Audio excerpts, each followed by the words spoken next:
Ladies and gentlemen, please welcome the chairman of the Munich Security Conference, Ambassador Wolfgang Ischinger.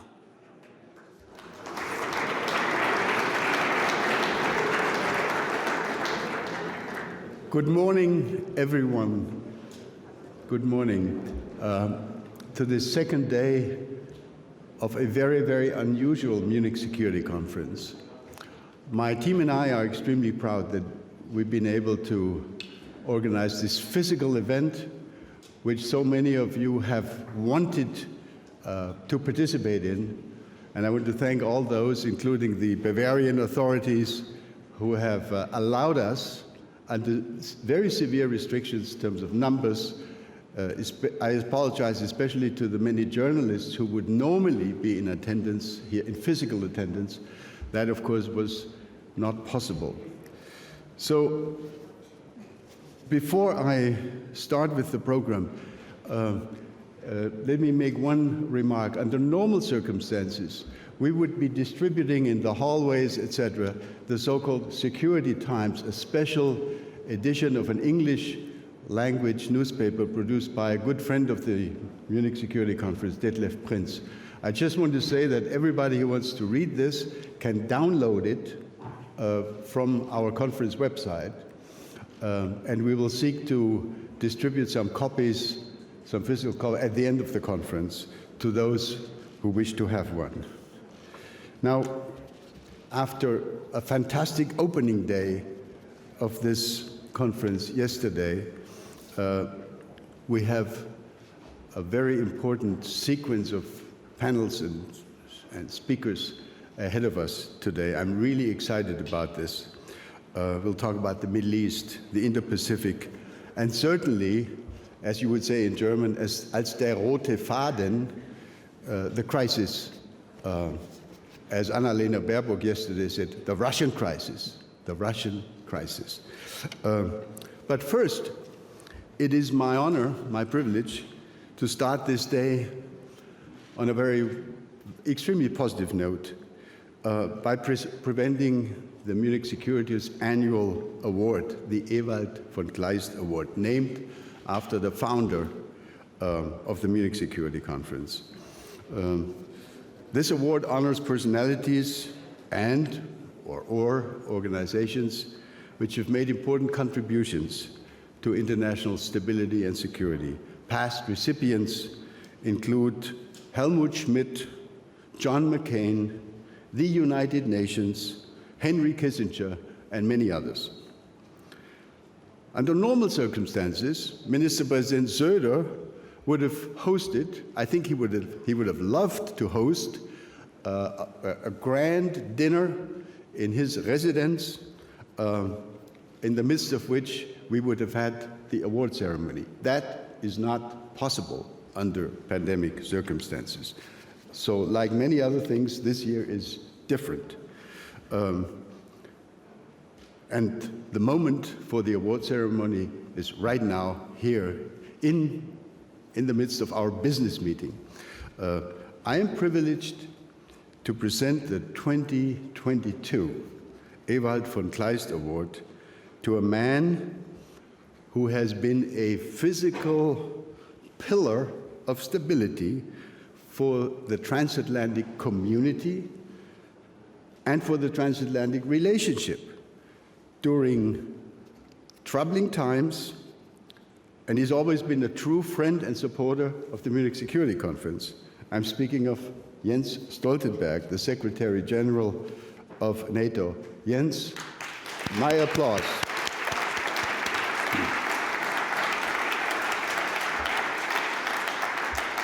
Secretary Stoltenberg has served NATO with great distinction now for 8 years, and he is, I'd like to note, the second Secretary General of NATO to receive this award.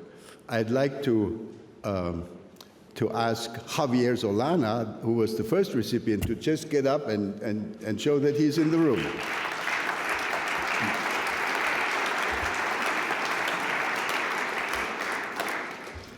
Mr. Secretary General, under your leadership, with your steady hand, You helped find compromise on so many issues and provided a basis for unity within the alliance. Under your leadership, NATO has not just weathered sometimes troubled waters, but it has consistently come out stronger, more united, better prepared for the immense challenge we're all facing today, this weekend actually, and for those challenges that are likely to confront us tomorrow. With your support, the Munich Security Conference has been among the small circle of partners of NATO invited and entrusted with hosting engagement formats in the margins of important NATO meetings such as NATO summits. And we're grateful to you for these opportunities. Now, I'd like to hand over the floor to Minister President Söder for his welcoming words, which will then be followed by laudatory remarks offered by the President of the Commission of the European Union, Ursula von der Leyen. Mr. Ministerpräsident, Herr Ministerpräsident, bitte schön.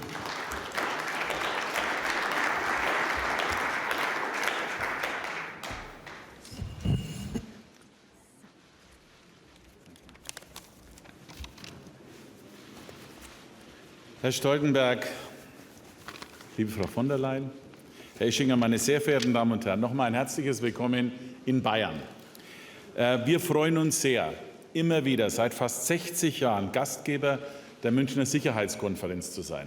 Eigentlich passt es perfekt auch als Standort. Zum einen einmal ist Bayern ein sicheres Land. Wir sind in Deutschland das Land mit der niedrigsten Kriminalitätsrate, der höchsten Aufklärungsquote und mit auch dem stärksten Einsatz von Polizei. Und ich hoffe, Sie fühlen sich auch wohl, gerade in diesen schweren Zeiten. Wir sorgen zumindest hier lokal für Ihre Sicherheit. Und zum Zweiten, weil wir ein Land sind, das sich immer zur NATO bekannt hat, zum Westen bekannt hat und zur Freundschaft auch mit den Vereinigten Staaten für Amerika. Ich selbst bin aufgewachsen neben einem Hospital, dem größten Hospital in Süddeutschland der amerikanischen Streitkräfte. Ich bin aufgewachsen mit amerikanischem Eis, amerikanischer Pizza, amerikanischen Burgern. Manche meinen, das könnte man bis heute nachvollziehen. Also es gab immer eine enge Nähe. Und deswegen ist diese Nähe und Freundschaft auch in der heutigen Zeit ganz besonders wichtig. Diese Freundschaft war nicht nur eine politische, sondern auch eine menschliche. Viele Verbindungen in Bayern sind da, Partnerschaften, Heiraten, über viele Jahrzehnte hinweg. Und deswegen fühlen wir uns als Freistaat Bayern, Free State of Bavaria, ganz besonders den Vereinigten Staaten von Amerika und ihrer Idee der Freiheit so eng verbunden. Und wir haben uns auch sehr gefreut, wenn ich das sagen darf, dass die neue Administration und der Präsident Biden entschieden hat, dass auch die Truppen und die Soldaten bei uns bleiben. Wir haben ja in Bayern, das darf man auch mal sagen, die wichtigsten Truppenübungsplätze der NATO bei uns. So. Also es passt eigentlich sehr, sehr gut zusammen. Normalerweise würde ich auch noch sagen, diese Sicherheitskonferenz hat ja immer viele Themen. Sie ist eine Art Speed-Dating, wenn ich das so sagen darf. Hier ist die große Bühne, aber alles, was drumherum stattfindet, ist ja eigentlich faszinierend und spannend. Aber dieses Mal passen mehrere Dinge zusammen. Es passt schon zusammen, dass diese Tagung hier eine Art auch Selbstvergewisserung der NATO ist. Die NATO war die letzten Jahre ein paar Mal in der Diskussion.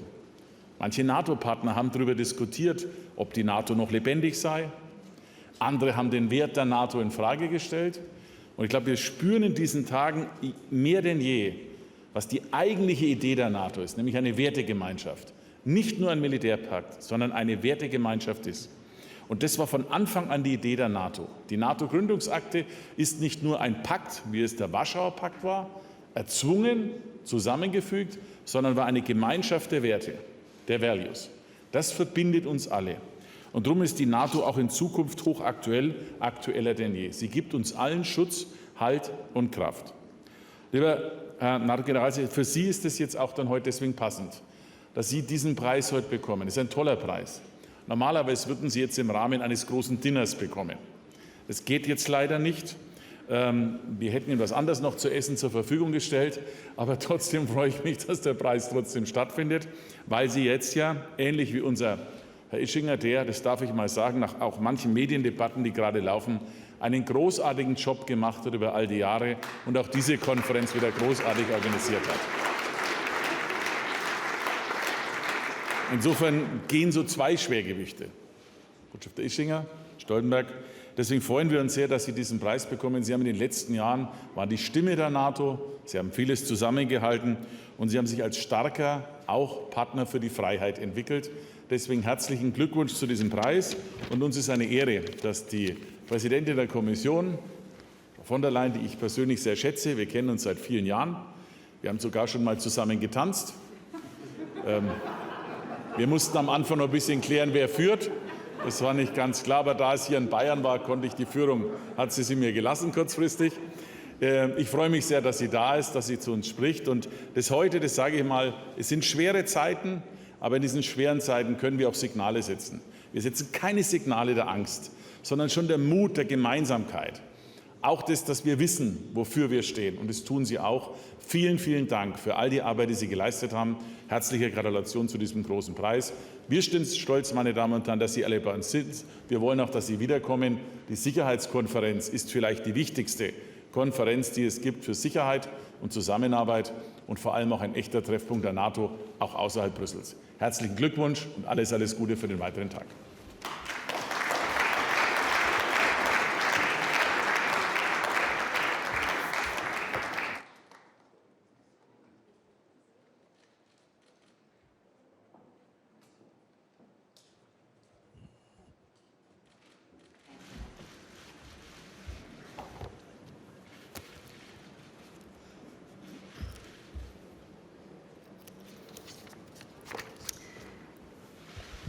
Herr Ministerpräsident Söder, lieber Markus, Ambassador Ischinger, take my seat, please.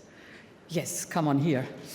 Secretary General, dear Jens, ladies and gentlemen, well, the very reason that the Union, the European Union, was once created is that we wanted to put an end to all European wars.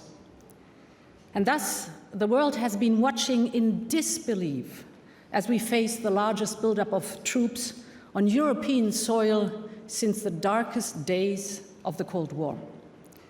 Because the events of these days could reshape the entire international order. Ukraine has just celebrated its 30 years of independence. There's an entire generation of Ukrainians born and bred in a free country. They are children of democracy. But now they are confronted on a daily basis with external aggression and interference. Some of them have lost relatives or classmates in the Donbas war. They are faced again with the prospect of conscription to fight a war that they don't want, but that Moscow might choose to impose on them. This is what the Kremlin's policies mean in practice. To instill fear and call it security demands, to deny 44 million Ukrainians from deciding freely about their own future, to deny a free country's right to independence and self-determination. And the consequences of this approach matter well beyond Ukraine. The Kremlin is not only trying to undermine the entire European security architecture, the Helsinki principles that have made all European countries safer, including Russia.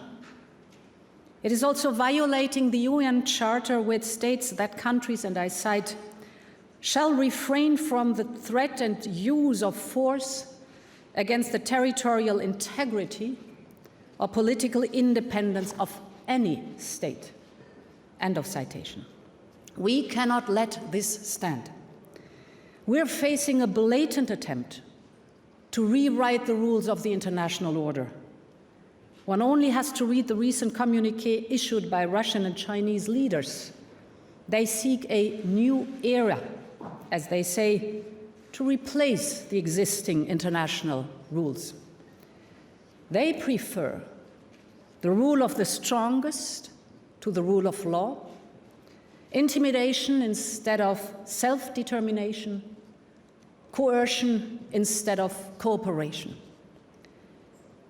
We still hope that peace will prevail and that diplomacy will take us there. And allow me to address how Europe can support this work. First, we should be ready to respond.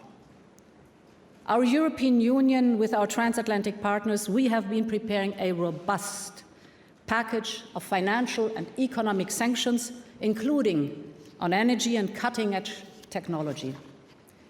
If the Kremlin strikes, we can impose high costs and severe consequences on Moscow's economic interests. The Kremlin's dangerous thinking, which comes straight out of a dark past, may cost Russia a prosperous future. Second is diversification. A strong European Union cannot be so reliant on an energy supplier that threatens to start a war on our continent. Gazprom, a Russian state-owned company, is deliberately trying to store and deliver as little as possible. While prices and demand are skyrocketing, this is a very strange behavior for a company. We must diversify both our suppliers and our energy sources. And the work is already underway. We have reached out to our partners and friends across the globe, and today I can say that even in case of full disruption of gas supply from Russia, we are on the safe side for this winter. And in the medium and long term, we're doubling down on renewables. Sun, wind, hydropower, green hydrogen. This will increase Europe's strategic independence for energy. My third point is supporting democracy in Ukraine. For 7 years now, the Russian leadership has tried to destabilize Ukraine. Hybrid war, cyber attacks, disinformation, you name it. Yet, the country is now stronger than 7 years ago because it has chosen the path of democracy and the friendship of other democracies. Think again about the youth of Ukraine, the post-Soviet generation. They know that their democracy is not perfect, but it is perfectible, and it is getting stronger year by year. And this is what makes us stand out from autocracies. Thriving democracies are the autocrats' greatest fear, because their propaganda fails when citizens are empowered by the reporting of independent media and the free exchange of ideas, because free citizens speak truth to power, because trust and confidence are more sustainable than control and coercion. And this is exactly why Europe is supporting Ukraine's path to democracy. It makes Ukraine a better place to live for its people and a better neighbor for both the European Union and Russia. And my fourth and final point is about unity. Since the start of this Kremlin-made crisis, the European Union and the transatlantic community are fully aligned and united. We're supporting Ukraine to withstand the enormous pressure from Moscow. When a Russian government tried to divide us over and over again, we have responded with one voice and one common message. And this has been possible also thanks to you, dear Jens. You always pushed us to focus on what we have in common. You have shown that the European Union and NATO stand side by side, not only because we share members and allies, but because we share values. That is independence, respect for human rights, freedom, and democracy. The very values that are at stake in this crisis. And this is why it makes me proud and happy to announce that you are this year's Kleist Award winner. You have come a long way to reach this high office. When you were young, you were the head of the Young Socialists in Norway, an organization that at the time was certainly not known to be a strong supporter of NATO, not at all. But young Jens used his charm and his leadership to turn the young Norwegian socialists around in supporters, believe it or not. As Prime Minister of Norway, you, Jens, had to deal with Russia on a regular basis. Actually, by then, Lavrov was already being Lavrov. And yet, you managed with skill to resolve a decades-long territorial dispute in the Barents Sea. Dear Jens, you have always been a man of dialogue and a believer in the transatlantic bond. In almost 10 years at the helm of NATO, you always carried the flame of this unique alliance. Nobody worked harder than you for the transatlantic alliance. You have pushed relentlessly to strengthen our unity. And this is why no one deserves this year's Kleist Award more than you. Congratulations, dear Jens.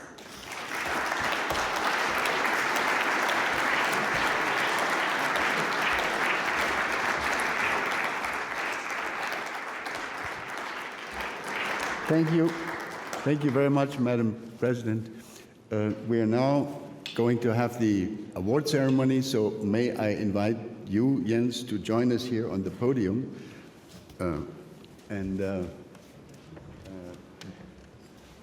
over here, please. Yeah, over there.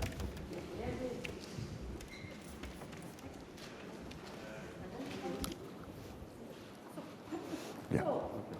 Jens. Thank you so much. This is for you and a big, big hand.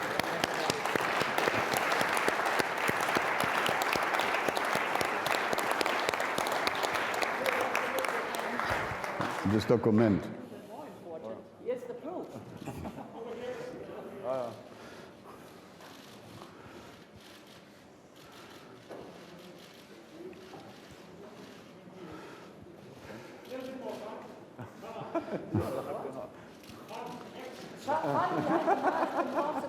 If we distance a little bit. Can we take a little distance and then take off the mask like this? Yeah.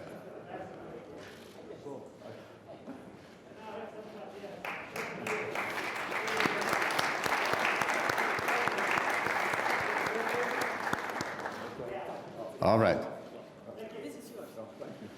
Thank you, Jens. So now you have the floor. Congratulations. Ja, Sie können gerne gleich hier sitzen bleiben. Ich gehe aber noch, ich setze mich da ein.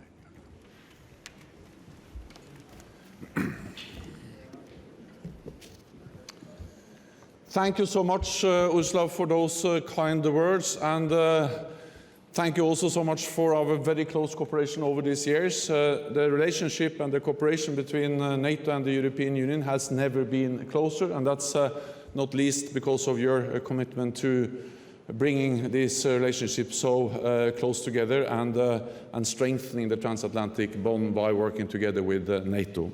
And also many thanks to Minister President Söder for your warm welcome here in Munich, and also for informing me that you have danced with President von der Leyen. I have never had the courage, but now maybe. Many thanks to you, Wolfgang, for your outstanding leadership of the Munich Security Conference and for this prestigious award. I am really and greatly honored, and thank you so much. Ewald von Kleist championed the transatlantic alliance. He saw the value of Europe and North America standing together to keep us all safe. His message is as important today. These are dangerous days for Europe. Russia has relentlessly massed troops in and around Ukraine, in the biggest military buildup since the Cold War. We do not know what will happen, but the risk for conflict is real. NATO allies continue their strong diplomatic efforts to find a political solution. However, despite Moscow's claims, we have seen no sign of withdrawal or de-escalation so far. On the contrary, Russia's military buildup continues. We continue to monitor very closely. We call on Russia to do what it says and withdraw its forces from the borders of Ukraine. This will be an important first step towards a peaceful solution. It is not too late for Russia to change course, to step back from the brink, stop preparing for war, and start working for a peaceful solution. NATO remains ready to engage in a substantive dialogue with Moscow, to take meaningful reciprocal steps that can improve security for all countries in Europe and for Russia too. We have made written proposals to Moscow to reduce risks and increase transparency of military activities, address space and cyber threats, and engage on arms control, including on nuclear weapons and missiles. This is a substantial agenda where we believe it is possible to find common ground. So I have invited Russia and all NATO allies to a series of meetings of the NATO-Russia Council. And I reiterated my invitation in the letter that I sent to Minister Lavrov on Thursday. The current crisis is about more than Ukraine. There is much at stake. Relations between NATO and Russia, European and transatlantic security, and ultimately the question of how we wish to organize relations between states. Moscow is attempting to roll back history and recreate its spheres of influence. It wants to limit NATO's right to collective defense and demands that we should remove all our forces and infrastructure from the countries that joined NATO after the fall of the Berlin Wall. But let me be clear. There is no first-class NATO members in the west of the alliance and second-class NATO members to the east. We are all NATO allies, and we stand as one. And we will always do what is necessary to protect and defend each other. Moscow also wants to deny sovereign countries the right to choose their own path and their own security arrangements. For Ukraine, but also for other countries, such as Finland and Sweden. And for the first time, we now see Beijing joining Moscow in calling on NATO to stop admitting new members. It is an attempt to control the fate of free nations, to rewrite the international rulebook, and impose their own authoritarian models of governance. The current crisis demonstrates the importance of the transatlantic relationship for European security. 2 world wars and the Cold War has taught us that there is no real security in Europe without a strong transatlantic bond. Standing together in NATO, Europe and America will continue to keep the peace and protect our democratic way of life, as we have done for more than 70 years. NATO is a defensive alliance. We are not threatening Russia or anyone else. But we will take all necessary measures to protect and defend all allies.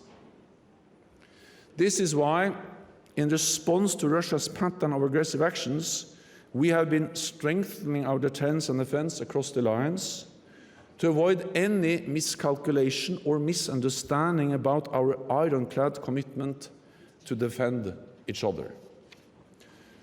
So if Kremlin's aim is to have less NATO on its borders, it will only get more NATO.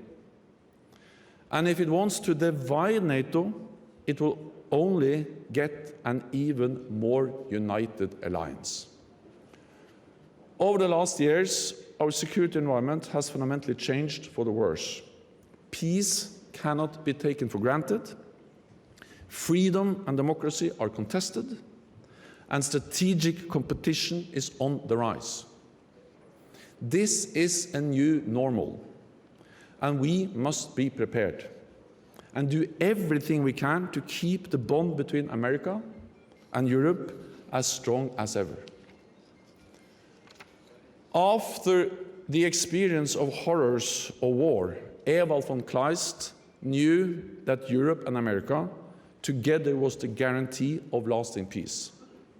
It still is today. By standing together, we can and will keep our people safe, protect our core values and principles, and uphold the rules-based international order. Thank you.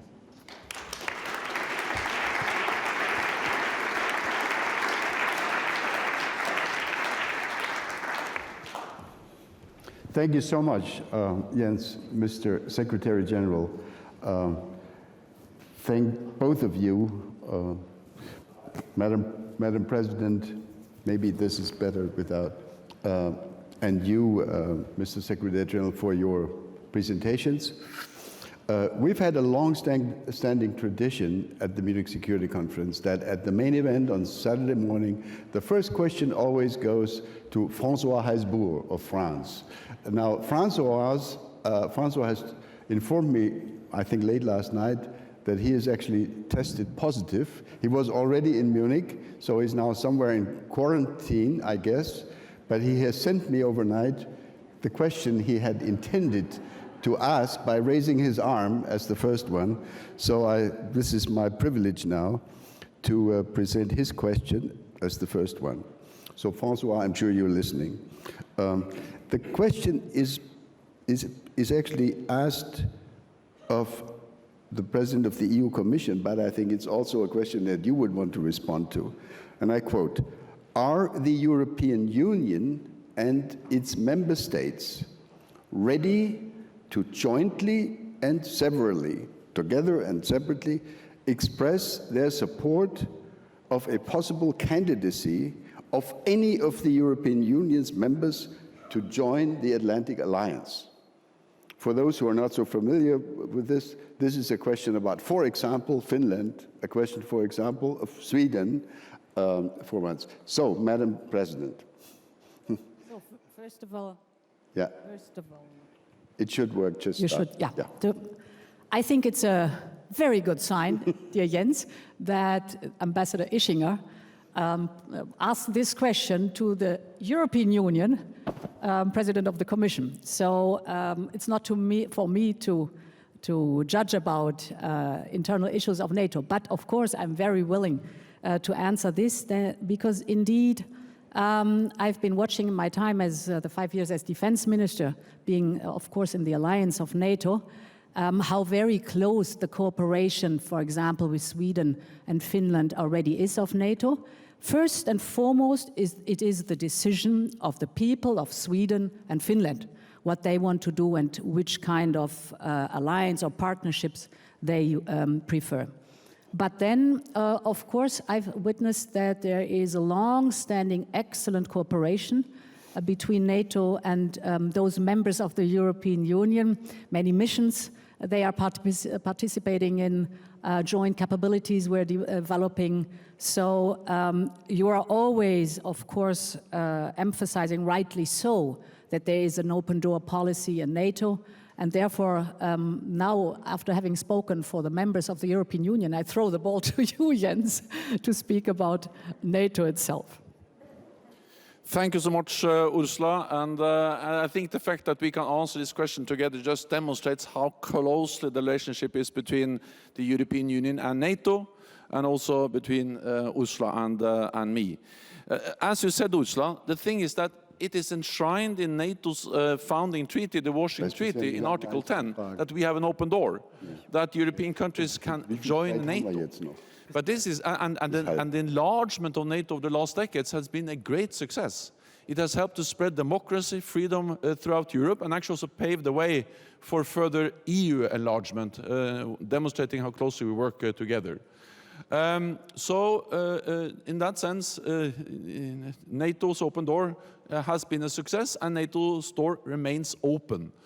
The important message is that it is for individual countries in Europe to decide whether they aspire for membership, they want to belong to NATO, or they do not want to belong to NATO. That's for them to decide. Therefore, we respect those allies, those countries that aspire for membership. We sit down and we look into how can we help them with reforms so they meet the NATO standards and can join at some stage. But we also respect if they decide not to apply. So, for instance, when Finland and Sweden have decided that they are not applying for membership, of course, we respect also that decision. I will not speculate about the likelihood of Finland and Sweden changing their mind. I think that's very much for it is for Finland and Sweden to decide. That's the main point. And as a Norwegian, I will be very careful giving advice to Swedes and Finns. So we trust the Swedes and the Finns. They decide. As long as they decide to stay outside, we are very happy to have very close cooperation with both countries. Great. Thank you very much to both of you. Now, those of you who wish to ask a question, there are two ways of doing that. First, the Heisboer way, by just waving and making yourself known to me, or by using the electronic manner. I have a tablet here which would show me questions that are being typed electronically. So use the opportunity. Who wishes to raise the first question? I think this is Nathalie Tocci, if I'm not mistaken. Nathalie. Microphone is coming. Question to President von der Leyen. As your second key word, you mentioned diversification. And it was a word that had disappeared from the European lexicon for a while. Energy security, diversification had really not been talked about for quite some time. How do you square the circle, if there is a circle to be squared, between the return of energy security to the debate through diversification and your landmark, your trademark for this commission, which of course is the European Green Deal? Yes, thank you very much. I, of course, focus, as your question indicated on our dependency, first of all, on Russian gas. Just to give you figures, round about 24% overall in the energy mix of the European Union is gas. We import 90% of this gas, and 40% of this import is Russian gas. So quite a high dependency. It's very different from member state to member state. For example, as France is relying on nuclear energy, they are not at all dependent on Russian gas. Other member states, for example, Italy or Germany, have a more intense dependency on Russian gas.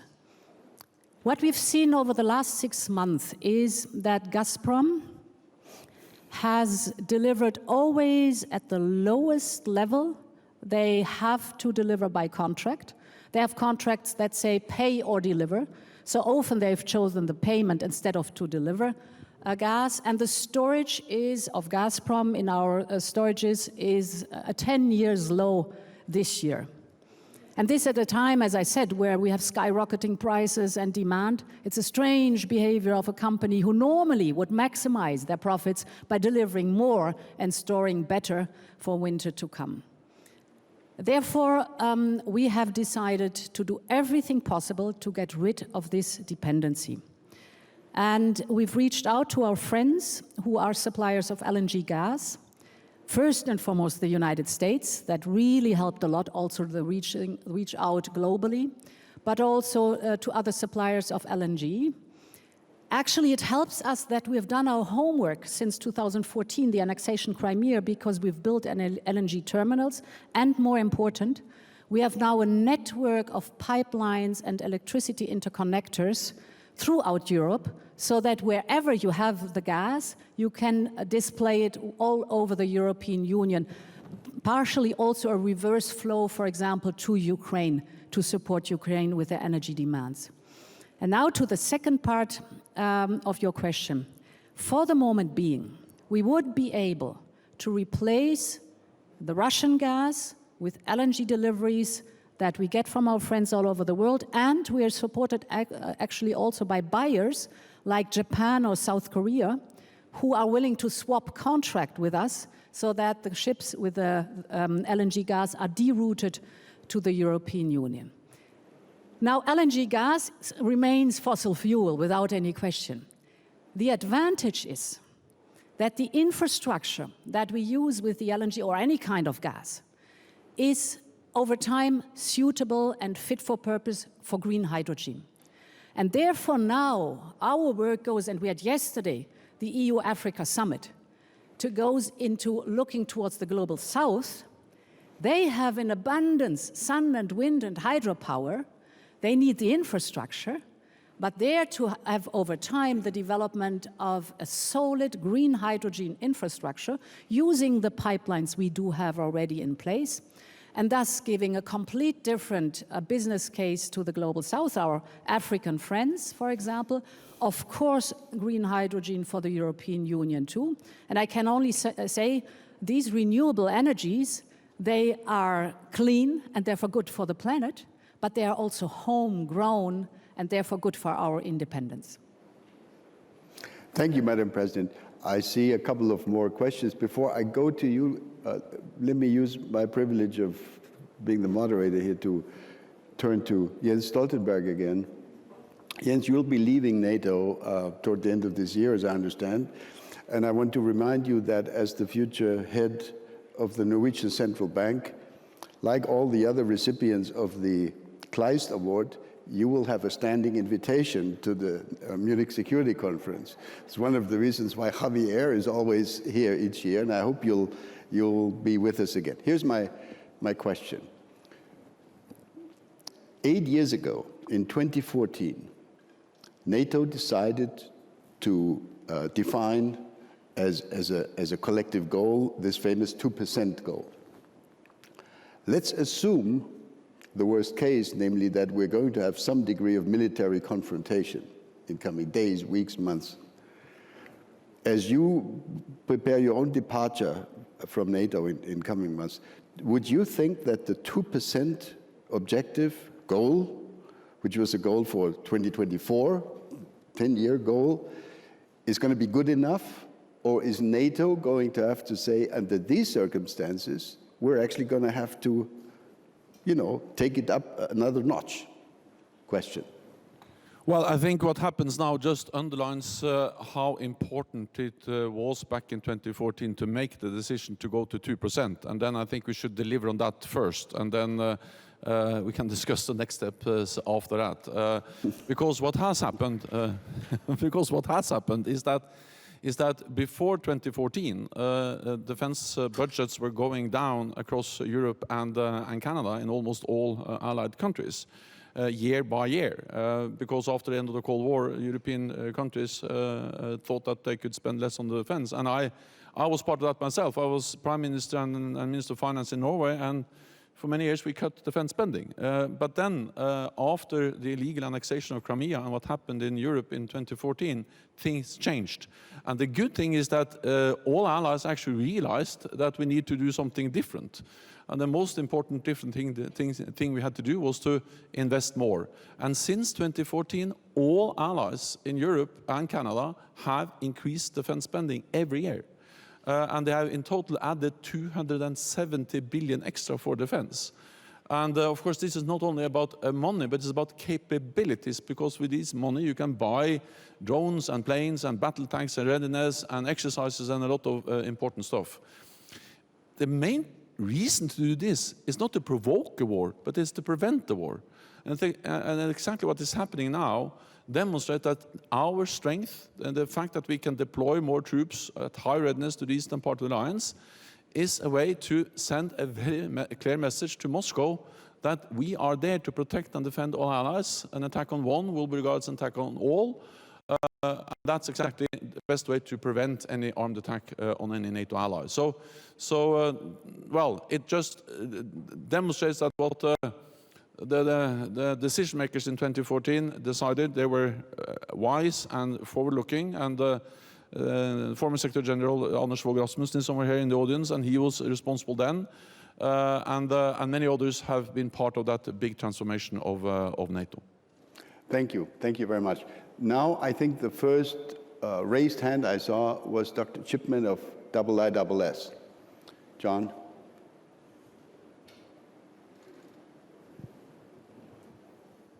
Yes, to Secretary General Jens Stoltenberg, in the last 7 or 8 years, as the IISS has transparently recognized in our famous volume, The Military Balance, the Russians have massively modernized their conventional armed forces, introduced lots of technologies and a much more professional army. But in that time as well, they have been modernizing their nuclear weapons, adding more capabilities, changed their doctrine, and only in the next few days we might see the formal change of the Belarus constitution that would permit the stationing of nuclear weapons in Belarus. Against that background, what would you judge to be the first 2 or 3 priorities of the NATO Nuclear Planning Group, and what place would nuclear strategy have in NATO's new strategic concept? And a caveat for the President of the European Commission, the IISS, which is now happy to have a Europe office in Berlin, is working on the subject of green defense. And I wonder,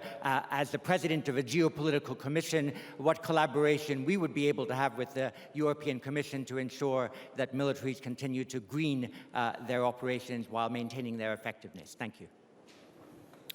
Well, I think you're absolutely right. That what we have seen over the last years is that Russia has invested heavily in modernizing their nuclear capabilities. They have changed their nuclear doctrines, and they have actually lowered the threshold for use of nuclear weapons in armed conflict. This is something, of course, we are taking very seriously. And therefore, I think it's important that we maintain our NATO nuclear deterrent, that we make sure that we keep it safe and secure and effective. Also, I think it also demonstrates that what we are in favor of is balanced, reciprocal, verifiable arms control also when it comes to nuclear weapons. But we are not in favor of unilateral nuclear disarmament from the NATO side. NATO's goal is a world without nuclear weapons, but a world where we get rid of our nuclear weapons and China, Russia, North Korea, Iran, and so on, they keep their weapons. That's not a safer world. That's a more dangerous world. So yes, we believe in a world without nuclear weapons, but the only way to get there is through verifiable, balanced arms control, and that's exactly what NATO is working for. Madam. Yes, thank you. So, John, I think whatever, if you look at the defense sector, whatever is rolling, flying, or swimming needs energy. Energy is the core of any kind of European Green Deal or global Green Deal to fight climate change. And therefore I was, the other answer already reflecting over changing our posture of energy supply. And whatever goes for fighter jets as well as any kind of airplanes goes for cars or armored vehicles, you name it, that you have to change the approach of the energy you use, not the dirty, carbon-heavy fossil fuel energies, but the renewables, clean ones. And for example, the prospect of hydrogen is a highly interesting one to work with. And therefore, there is quite a lot of music in it. It is a fascinating business case because for us it's important. We know we have to fight climate change, otherwise we're all doomed.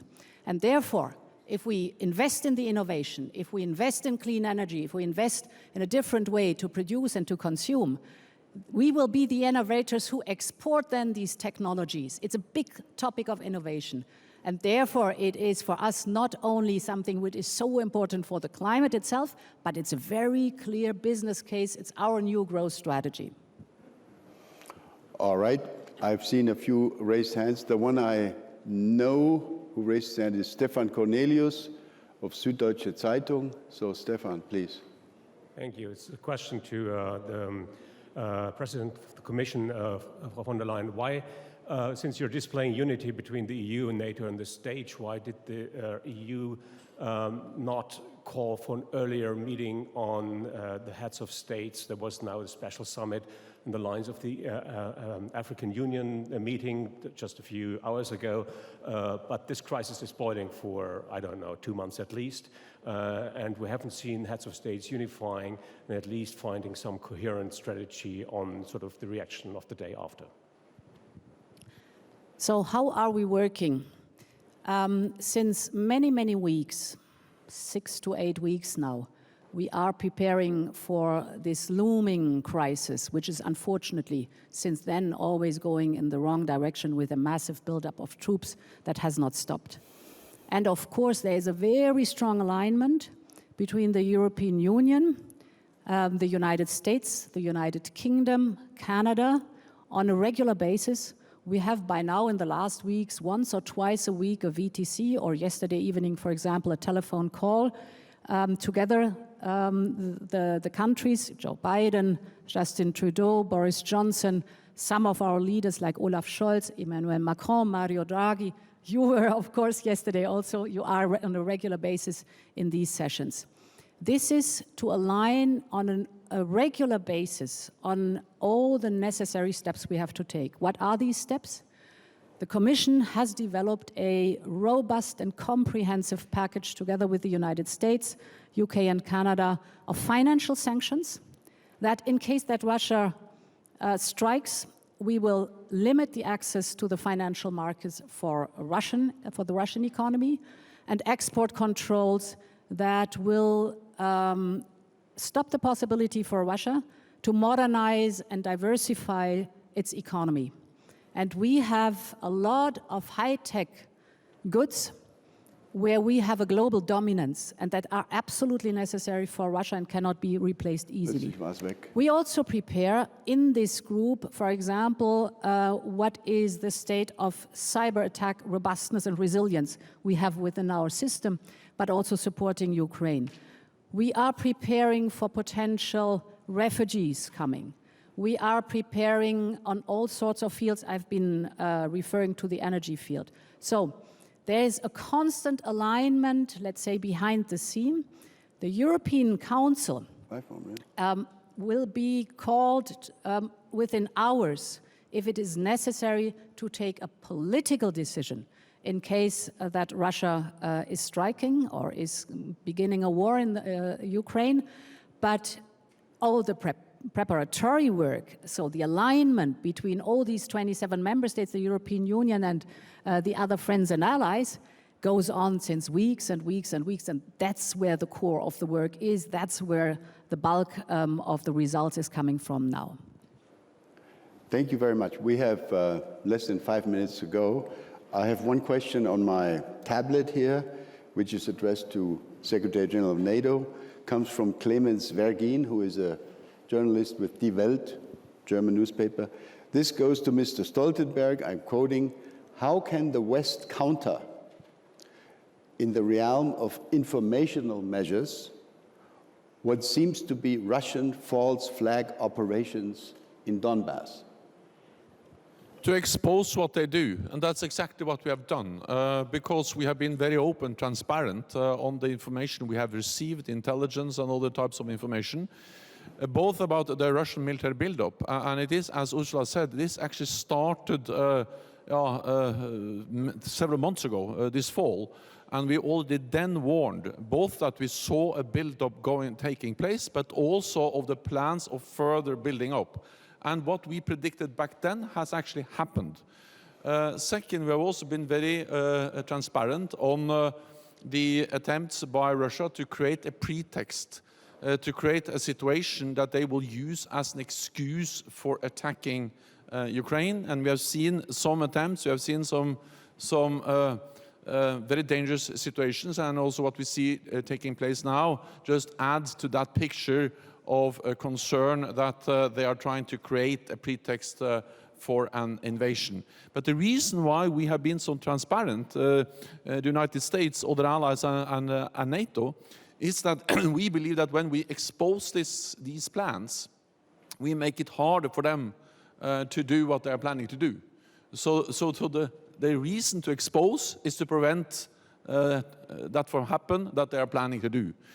We are extremely concerned because we see that they continue to build up, they continue to prepare, and we have never in Europe seen, since the end of the Cold War, such a large concentration of combat-ready troops, and of course that sends a very, very omen or dangerous signal to all of us. Let me add one more thing, Wolfgang, and that is that, you know, what they do in Russia now is partly to mass the troops, but they have also put forward claims, demands, not only to Ukraine, but also to NATO. They have demanded that we should leave our enshrined commitment to open door, and they have demanded that we should remove all NATO troops and forces from almost half of the member states. And then they have said that if we don't meet those demands, they have repeatedly said there will be what they call military technical consequences. So the danger is now the combination of this massive military buildup with the very threatening rhetoric, putting forward demands they know we cannot meet and say if we don't meet them, there will be military consequences. So this is a step change. This is a new normal that you have a Russia which is openly contesting core values for European security and then demonstrating their will to use force or the threat of force to get their will. And that's the reason why it is so extremely important that we are united, Europe and North America, worked closer with the European Union, but also that we actually have demonstrated our commitment with increased military presence in the eastern part of the alliance. Thank you, Jens. I think we have a minute left. I saw a question from the very back of the room. If you can turn this into a very quick question, and if we can get a very quick response, then we're still good. Robin Niblett from... this is Robin Niblett. I didn't recognize your face. So Robin. Right at the back, where Britain is at the moment sometimes. In any case, Robin, I wanted to ask a question that maybe mirrors what Francois Isbourg asked at the beginning, which was interesting. He asked a question to Ursula von der Leyen whether she would support NATO enlargement. I suppose I'd flip the question and say, is this not a time to be talking about accelerating Ukrainian membership of the EU? And as we have the two leaders of these two institutions side by side, one of the biggest threats, obviously, to Russia's interest in Ukraine will be a much closer relationship with the European Union. So, Secretary General of NATO, would you support an acceleration of the process of negotiation for enlargement to Ukraine to the European Union? It's not for me to decide. I have actually tried to convince Norwegians to join EU, and I didn't succeed. So I think I should be very careful giving advice to others. But the principle still applies. That, of course, it is for individual countries in Europe to decide whether they want to belong to NATO or they want to belong to EU. And then there is for the members of NATO to decide whether they can join our alliance, and then for the members of EU to decide whether they can join EU. That's the principle, and that is what is contested now. Because they're absolutely possible to have different views on whether NATO or the EU should have this or that new member. But this is not the issue. The issue is whether that is a decision to be made by those individual countries and the members of the organizations, or whether Russia has a veto to decide what neighbors can do or not do. That's to re-establish spheres of influence. We don't believe in that. We don't believe in going back in history. We believe in free, independent nations making their own free democratic choices. Thank you very much, Mr. Secretary General. It's reassuring to me, and I'm sure to many in the room, to see how well NATO and the European Union work hand in hand.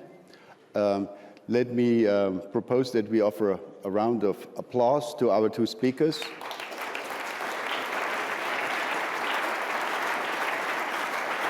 And of course, most importantly, to congratulate Jens Stoltenberg again on receiving the award.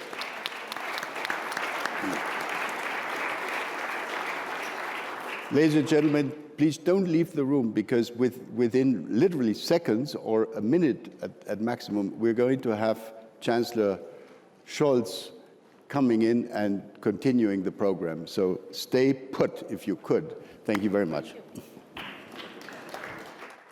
Ladies and gentlemen, please remain seated as the program will continue momentarily.